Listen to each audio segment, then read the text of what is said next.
Dahil sa pagkatalo ng Barangay Ginebra sa Meralco Bolts at magkakaroon na nga ng Game 7 na gaganapin nga sa FPJ Arena sa Batangas City, ayon sa isang source mga ka-sports, maaari daw maglaro na itong si Jamie Malonzo sa do or die game dahil kailangan na nga ng versatile player na makakatulong pa nila Japet at Sistan. Malaki kaya ang mababago sa lalaruin ng Jeans if ever maglaro na nga itong si Jamie Malonzo? At anong adjustment ang gagawin naman dito ng Meralco? Yan ang topic natin sa video na ito mga ka-sports. Pero bago nga ang lahat, kung naghahanap kayo ng trusted at quality pagdating sa pag-treat ng inyong water, mag-PM lang kayo sa FB page nila sa Perinto Enterprises Corporation. Kaya nilang ayusin kung may problem kayo sa mga business ninyong tubig, kahit sa restaurant, coffee shop, or hotel pa yan. Mag-PM na kayo sa FB page nila na nakalagay sa description box. Sa unang possession pa lang mga ka-sports, nagkaroon na nga agad ng turnover itong Barangay Ginebra. At dali-dali namang gumawa ng fast break at nakapag-finish itong si Chris Newsam sa isang layup. 7 straight points nga ang nagawa ng Meralco dito. At dahil nga yun, sa isang 3-point shot na nagawa na naman nga itong ni Chris Newsam. Pero mabuti na nga lang, nandiyan si Stanley Pringle at siya naman ang bumawi ng 3. Sunod-sunod na nga ang pagpuntos dito ng Bolts at lumamang na nga ng double digit ang kalamangan nila dahil sa magandang ball movement na nagagawa nga nila at magandang assist na rin kaya nga nakaka-score sila ng madali. Parang hindi nga ganun ka-smooth ang depensa dito ng Ginebra, napansin ko mga ka-sports, kaya nga madaling nakakapasok ang Meralco. Pero mabuti na lang, last minute, biglang ang Ginebra naman ang nakagawa ng 9-0 run para mabura agad ang kalamangan ng Meralco. Hanggang sa natapos nga ang first quarter ng 18-19 in favor of Meralco. Sa second quarter mga ka-sports, pinakitaan ng rookie na si Brandon Bates at na-i-block niya nga itong si Japet Aguilar sa isang possession. Parang namama niya nga dito itong sa Aguilar dahil pinakitaan niya talaga ito ng gusto at pinatunayan niya na kaya niya nang sumabay sa mga veterans nga ng PBA even though na rookie pa nga lang siya dito sa liga. Pero yun nga, to the rescue naman itong si Scottie Thompson sa isang play at siya naman ang bumawi. May end one nga siyang nagawa dito kontra kay Bong Quinto at foul counted na nangyari. Hiyawan nga ang mga fans dahil sa nagawang play na yun ni Scottie Thompson mga ka-sports.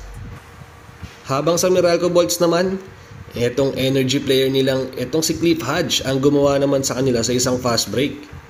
Siya nga ang pambawi nga dito ng Bolts dahil ginanahan naman ang Meralco dahil sa mga hustle plays na nagagawa nga ni Cliff Hodge. In fact, naging dikit nga lang ang laban dito mga ka-sports at wala na masyadong lumamang na malaking puntos after ng first quarter.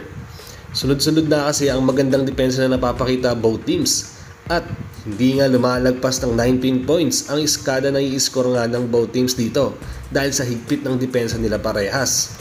Sa third quarter naman mga ka-sports, may magandang footwork na naipakita nga itong si Japet at naiwan niya nga ang kalaban niya.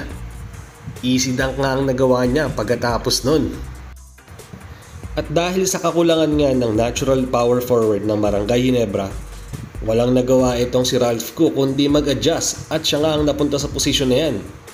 Madalas kasi, ang nagpapalitan lang itong si Japet at si Stan dahil silang dalawa lang ang mga big man nga na nakikita nga na magandang match-up dito para sa Meralco. Pero papansin nga ng karamihan at siguro kahit na ng Ginebra coaching staff, nahirap nga si Ralph sa ganyang posisyon kasi hindi nga siya komportable dyan.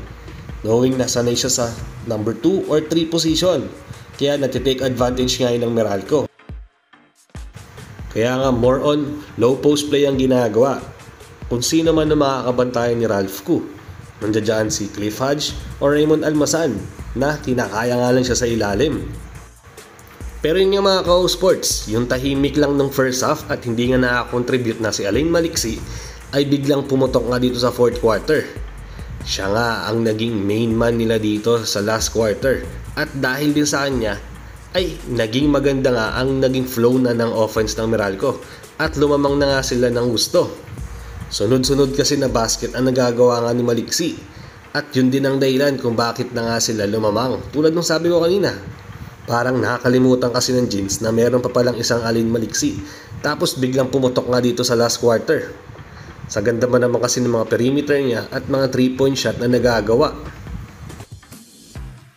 Sinusubukan pa nga ni C-Stand na umararo sa ilalim at nakuha niya na nga ang 5th personal foul nito kontra kay Raymond Anmasan. Kaso sadyang kinakapusta nga sila dito dahil halata nga sa posturan nila Japet at C-Stand na pagod na sila sa ilalim dahil silang dalawa nga lang big man na inaasahan ng Jeans. Hanggang sa ayun na nga, kinapos na talaga sila ng gusto at magkakaroon na nga ng Game 7 na gaganapin nga dito sa FPJ Arena sa Batangas City. Mas humigpit na kasi ang depensa sa mga big man ng Ginebra at magandang adjustment nga ang ginawa dito ng Meralco dahil nalimit lang nila sa mababang puntos itong si C-Stand at lalong-lalo na nung 4th quarter, magandang double team ang nagagawa nila dito kay C-Stand kaya nga hirap na siyang makapuntos unlike nung mga nakaraang game na kada mag-drive siya sa ilalim ay parang easy points na nga ito kay C-Stand. Kaya naman ayon nga sa isang kuliglig mga ka-sports, maaari nga daw bumalik na itong si Jamie Malonzo at maglaro nga sa Game 7 dahil halatang halata nga dito kay Season at Japet na hirap na sila sa ilalim. Siya pa naman kasi ang inaasahan niya na pwedeng makapalitan nga sa ilalim nila Japet at Season. At sobrang versatile nga itong ni Jamie Malonzo dahil nga sa good defender din siya at may outside shooting siya. Tingin nyo ba mga ka-sports, if ever makabalik nga itong si Jim Malonzo, malaking adjustment kaya ang gagawin ng Meralco at ano kaya ang may tutulong niya sa do or die game?